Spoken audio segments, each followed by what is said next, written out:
Hello అండి, నమస్తే. ఇప్పుడు మాట్లాడే టాపిక్ వచ్చేసి గత కొద్ది నెలలుగా మరీ ముఖ్యంగా ఇండియాలో జనరల్ ఎలక్షన్ పార్లమెంట్కి 2024లో అయిపోయిన తర్వాత నుంచి అసెంబ్లీ ఎన్నికలు స్టార్ట్ అయిన దగ్గర నుంచి హర్యానా, మహారాష్ట్ర, తర్వాత ఢిల్లీ అసెంబ్లీ ఎన్నికలు అయిపోయిన తర్వాత sanctity of election commission of India మీద కాంగ్రెస్ పార్టీ మొదటి నుంచి అప్రహెన్షన్స్ రైజ్ చేసింది. కాంగ్రెస్ పార్టీ ఈసీకి కలిసి రిప్రజెంటేషన్ ఇచ్చే ప్రయత్నం చేసింది. హర్యానా ఎన్నికల తర్వాత అండ్ మహారాష్ట్ర ఎన్నికల తర్వాత, ఢిల్లీ అసెంబ్లీ ఎన్నికలు అయిన తర్వాత ఈసీకి అగెనిస్ట్గా ఈసీలో ఎలక్షన్ కమిషన్ త్రూ బీజేపీ చేస్తున్నటువంటి ఎలక్టరల్ మాల్ ప్రాక్టీసెస్ ఏవైతే ఉన్నాయో వాటిని బయటికి బహిర్గతం చేసి ఈసీ బీజేపీకి ఫేవర్గా పనిచేస్తుందని బయటపెట్టే ప్రయత్నంలో west Bengal chief minister Mamata Banerjee గారు బయటకు వచ్చారు. సో మమతా బెనర్జీ గారు బయటకు తీసుకొచ్చిన విషయం ఏంటంటే డూప్లికేట్ ఈపీఐసీ నంబర్స్తో, ఒకే ఈపీఐసీ నెంబర్తో వివిధ రాష్ట్రాల్లో ఓటర్లు ఉన్నారనేది ఒకటి.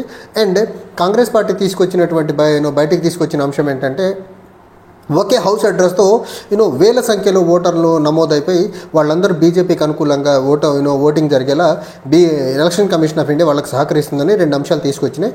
అండ్ మనం చూసాము మొన్న పార్లమెంట్లో లోక్సభలో యాజ్ వెల్ యాజ్ రాజ్యసభలో రెండు సభల్లో కూడా రాజ్యసభలో అయితే మనకు రూల్ 267 కింద ఈ పర్టికులర్ అంశం మీద చర్చ పెట్టాలనేసి 0 ఓవర్లో leader of opposition Lok Sabha Rahul Gandhi గారు ఇదే అంశం మీద పట్టుబట్టారు.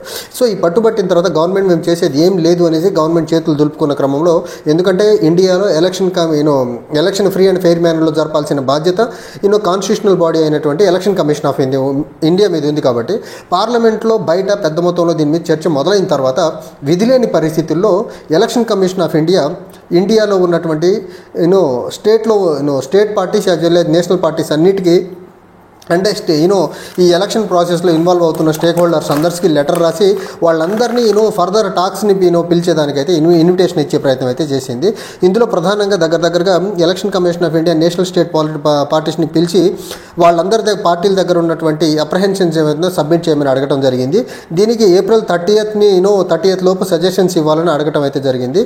సో ఈ issues of duplication of EPIC numbers అవ్వనివ్వండి, లేకపోతే డంపింగ్ ఆఫ్ ఓట్స్ అవ్వనివ్వండి, లేకపోతే మొబైల్ ఓటర్స్ అవ్వనివ్వండి, ఈ అంశాలన్నిటి మీద పెద్ద మొత్తంలో దుమారం రేగుతున్న ఈ తరుణంలో ఎలక్షన్ కమిషన్ ఆఫ్ ఇండియా విధిలేని పరిస్థితిలో ముందుకు రావడం అయితే జరిగింది. అయితే లీడర్ ఆఫ్ అపోజిషన్ ఏదైతే లోక్సభలో 0 ఓవర్లో ఈ పర్టికులర్ అంశాన్ని లేవనెత్తిన తర్వాత అపోజిషన్లో ఉన్నటువంటి అన్ని పార్టీలు కూడా ఈ పర్టికులర్ అంశం మీద చర్చ జరపాలి అనేసి పార్లమెంట్లో పెద్ద మొత్తంలో గొడవ జరిగిన తర్వాత విధిలేని పరిస్థితుల్లో ఎలక్షన్ కమిషన్ ఆఫ్ ఇండియా ముందుకు వచ్చింది.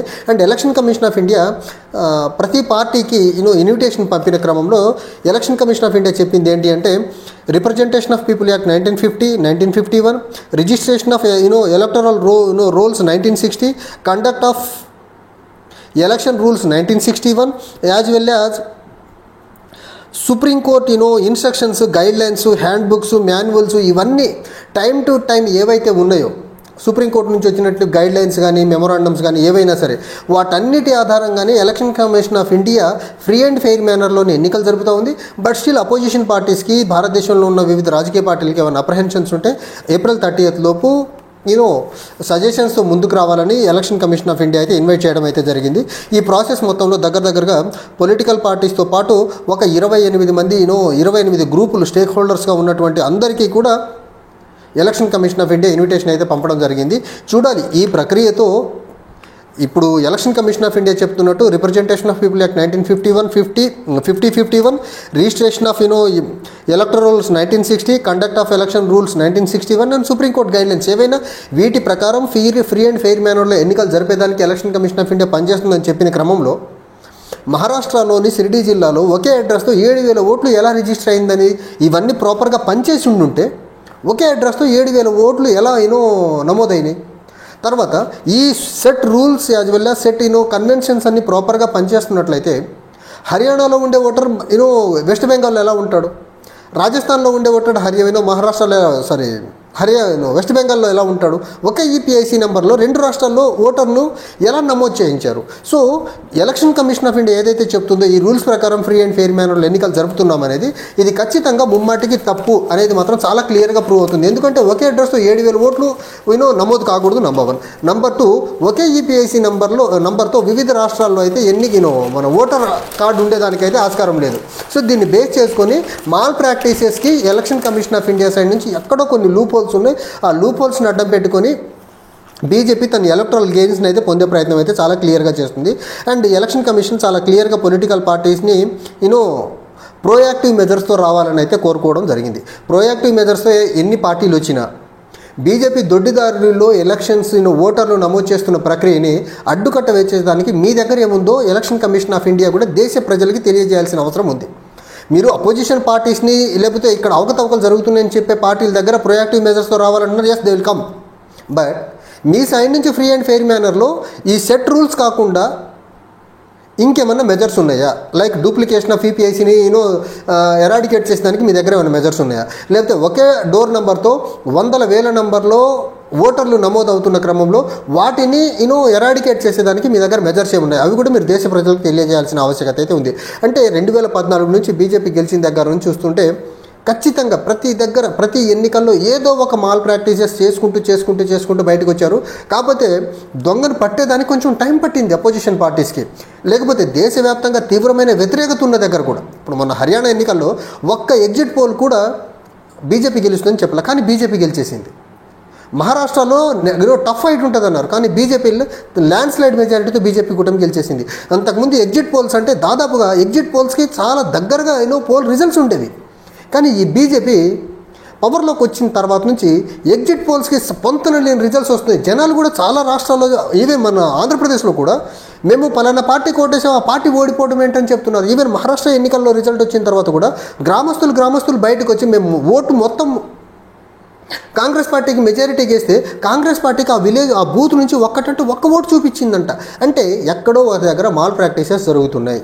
ఆ మాల్ ప్రాక్టీసెస్ని ఎరాడికేట్ చేసేదానికి అపోజిషన్ పార్టీస్ నుంచి they will come forward with proactive measures and suggestions. But election commission of India బీజేపీకి వెనక నుండి ఇస్తున్న సపోర్ట్ని కంట్రోల్ చేసేదానికో సపోర్ట్ లేకుండా చేసేదానికి ఎలక్షన్ కమిషన్ ఆఫ్ ఇండియా ఎలాంటి మెజర్స్ని తీసుకోబోతుంది? ఇప్పుడు ఈ ఎలక్షన్ కమిషన్ ఆఫ్ ఇండియాకి అవసరమైన ఈవీఎం మిషన్ల కంటే ఎక్కువ మొత్తంలో ఈవీఎం మిషన్లు తయారు చేస్తున్నారు. ఆ మిగిలిన యూసేజ్లో ఉన్నటువంటి ఈవీఎంలు కాకుండా మిగిలిన ఈవీఎంలు ఎక్కడున్నాయి, ఎక్కడ దాస్తున్నారు? దానికి సమాధానం ఎలక్షన్ కమిషన్ ఆఫ్ ఇండియా చెప్తుందా లేదా? అసలు అవసరమైన ఈవీఎం మిషన్ల కంటే ఎక్కువ మొత్తంలో మల్టిపుల్ నెంబర్స్లో ఎక్కువ నెంబర్లో ఈవీఎంలు మ్యానుఫ్యాక్చరింగ్ చేయించేదానికి కారణాలు ఏంటి? అసలు అది కదా మీరు కంట్రోల్ చేయాల్సింది. అండ్ అర్లియర్ చెప్పినట్టు ఈపీఐసీ డూప్లికేషన్ జరుగుతుందంటే అది మాన్యువల్ ఎర్రర్ ఎందుకు అవుతుంది అసలు? ఇప్పుడు సిస్టంలో అప్లై చేసుకునే ప్రొవిజన్స్ ఉన్నాయి కదా, సిస్టంలో ఉన్న అప్లై చేసుకునే ప్రొవిజన్ ఉన్నా కూడా, సిస్టమ్స్లో అప్లై చేస్తున్నా కూడా మొత్తం ఆన్లైన్ అవుతున్న ఈ క్రమంలో డూప్లికేషన్ జరుగుతూ ఉంటే అది మాన్యువల్ కాదు, ఖచ్చితంగా సిస్టంలో డిజైన్డ్ అది. దాన్ని ఎరాడికేట్ చేసేదానికి ఎలక్షన్ కమిషన్ ఆఫ్ ఇండియా ఎలాంటి మెజర్స్ తీసుకోబోతుంది? తర్వాత ఒకే డోర్ నెంబర్ నుంచి hundreds of or thousands of voter register అవుతున్నాయంటే దాన్ని కంట్రోల్ చేసేదానికి ఎలక్షన్ కమిషన్ ఆఫ్ ఇండియా ఎలాంటి మెజర్స్ తీసుకుంటుంది అనేది ఎలక్షన్ కమిషన్ ఆఫ్ ఇండియా దేశ ప్రజలకు తెలియజేయాల్సిన ఆవశ్యకత అయితే ఉంది. ఒకటి మాత్రం చాలా క్లియర్, గత కొన్ని నెలలుగా అంటే లోక్సభ ఎన్నికలు అయిపోయిన తర్వాత జరుగుతున్న పరిణామాలు, బీజేపీ గెలవదనుకున్న దగ్గర బీజేపీ గెలుస్తున్న విధానాలు చూస్తుంటే మాత్రం ఖచ్చితంగా బీజేపీని గెలిపించేదానికి ఒక అదృశ్య శక్తి ఏదో పనిచేస్తుంది. అది ఎలక్షన్ కమిషన్ ఆఫ్ ఇండియానా లేకపోతే బీజేపీ దొడ్డిదారులు ఇంకేదన్నా అడ్డం పెట్టుకుని మేనేజ్ చేస్తుంది అనేది మాత్రం ఖచ్చితంగా దీనికి బయట పెట్టాల్సిన ఆవశ్యకత ఉంది. ఒక్కసారి ఈసీని మనం స్క్రూస్ అన్ని టైట్ చేయగలిగితే డెఫినెట్గా మిగిలిన అంశాలు వన్ ఆఫ్టర్ ది అదర్ వస్తాయి. ఈ ప్రాసెస్ మొత్తాన్ని స్ట్రీమ్లైన్ చేసేసి స్ట్రెంథెన్ చేసేస్తే ఖచ్చితంగా బీజేపీ గెలవడం అనేది కేంద్రంలో కానీ రాష్ట్రాల్లో కానీ అసంభవం. ఎందుకంటే బీజేపీకి ఉన్నటువంటి vote bank it is less than 30, close to 30 to 35%. 60 to 65% of the people against the BJP ఉన్నారు. స్టిల్ బీజేపీ గెలుస్తుందంటే ఎక్కడో దగ్గర మ్యానిపులేటివ్ మెథడ్స్ ఏవో జరుగుతూ ఉన్నాయి. వాటిని బయట పెట్టాల్సిన ఆవశ్యకత ఖచ్చితంగా ఎలక్షన్ కమిషన్ ఆఫ్ ఇండియా మీద ఉంది.